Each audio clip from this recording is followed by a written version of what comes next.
Hello everyone. तो आज हम नंबर सीरीज़ चैप्टर के क्वेश्चन सॉल्व करेंगे, जो कि एक रीजनिंग का चैप्टर है। तो इसमें हमें एक सीरीज़ दी गई है, उसमें से एक नंबर मिसिंग है। तो हमें पता करना है कि इस सीरीज़ में इस क्वेश्चन मार्क की जगह पर क्या आएगा। तो उसके लिए पहले हम इन सभी सारे डिजिट्स में डिफरेंस चेक करेंगे। तो हमें पता है कि इसको हम लिख सकते हैं +1, और इसमें कोई डिफरेंस नहीं है तो इसको हम लिख सकते हैं ×1। तो अगेन इसमें +2 हो रहा है, और जब 5 का हम 2 में इंटू करेंगे तो हो जाएगा 10। अगेन +3 हो रहा है, तो इस सीरीज़ के अकॉर्डिंग +1 × 1 +2 × 2 +3 के बाद ×3 होना चाहिए। तो यहाँ पे जब 13 का हम 3 में इंटू करेंगे तो हो जाएगा 39। तो इस क्वेश्चन मार्क की जगह पर 39 आएगा। लेकिन इस सीरीज़ को हम आगे भी चेक करेंगे तो 39 में इस सीरीज़ के अकॉर्डिंग +4 होना चाहिए।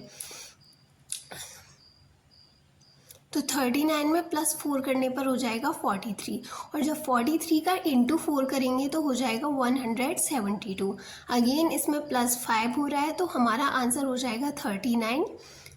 सो सी इज़ द राइट आंसर।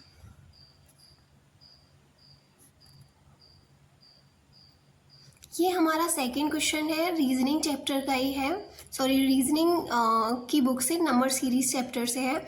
तो इसमें हमें पता है कि हमें एक सीरीज़ दे रखी है, इसमें भी हमें क्वेश्चन मार्क की जगह पर क्या आएगा ये चेक करना है। तो हमें पता है ये 3 है, इसको हम लिख सकते हैं 2 का स्क्वायर -1, जैसे कि 4 - 1 = 3 हो जाएगा। सेकेंड नंबर है 15, तो हम इसको लिख सकते हैं 4 का स्क्वायर विच इज़ 16 और -1, तो 16 में से -1 करने पर 15 हो जाएगा। तो हमें पता है 2, 4, अगेन जो थर्ड नंबर होगा वो सीरीज़ के अकॉर्डिंग 6 होना चाहिए, क्योंकि ये 2 का मल्टीपल है।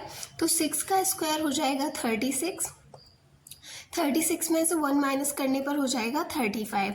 तो इस क्वेश्चन मार्क की जगह पर 35 होना चाहिए। हम आगे की सीरीज़ को भी चेक करेंगे।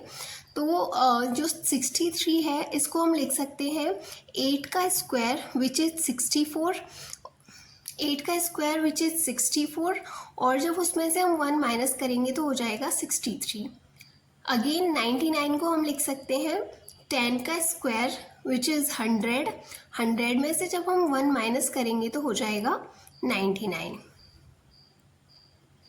हमें पता है 10 के बाद 12 आएगा, तो जब हम 12 का स्क्वायर करेंगे तो हो जाएगा 144, 144 में से 1 माइनस करने पर 143 हो जाएगा। तो ये सीरीज सही है, हमारा आंसर हो जाएगा बी। ये हमारा थर्ड क्वेश्चन है, इसमें एक सीरीज़ दे रखी है, तो उसमें लास्ट में जो क्वेश्चन मार्क है इसकी जगह पर क्या आएगा हमें वो चेक करना है। तो हमें पता है ये 7 है, इसको हम लिख सकते हैं इसको हम लिख सकते हैं 2 का क्यूब -1, 2 का क्यूब हमें पता है 8 होता है, 8 में से 1 माइनस करने पर 7 हो जाएगा। यही हम करेंगे 3 का क्यूब, 3 का क्यूब -1, तो 3 का क्यूब हमें पता है 27 होता है, 27 में से 1 माइनस करने पर 26 हो जाएगा। 63, तो हमें पता है जो 64 है वो 4 का क्यूब होता है, 64 में से 1 माइनस करने पर हो जाएगा 63। अगेन 124, 5 का क्यूब करने पर हो जाएगा 125, इसमें से 1 माइनस करने पर हो जाएगा 124। अगेन 6 का क्यूब, 6 का क्यूब होता है 216, 216 में से 1 माइनस करने पर हो जाएगा 215। नेक्स्ट 7 का क्यूब करेंगे, तो 7 का क्यूब होता है 343, 343 में से जब हम 1 माइनस करेंगे तो हमारा आंसर आएगा 342। तो हमें पता है इस सीरीज़ के अकॉर्डिंग, जैसे यहाँ पे पहले हमने 2 का क्यूब -1, 3 का cube -1, in the same way 7 का क्यूब -1 किया, तो नेक्स्ट नंबर होगा 8 का क्यूब -1। तो 8 का क्यूब होता है 512, 1 माइनस करने पर हो जाएगा 511। So D is the right answer. Thank you.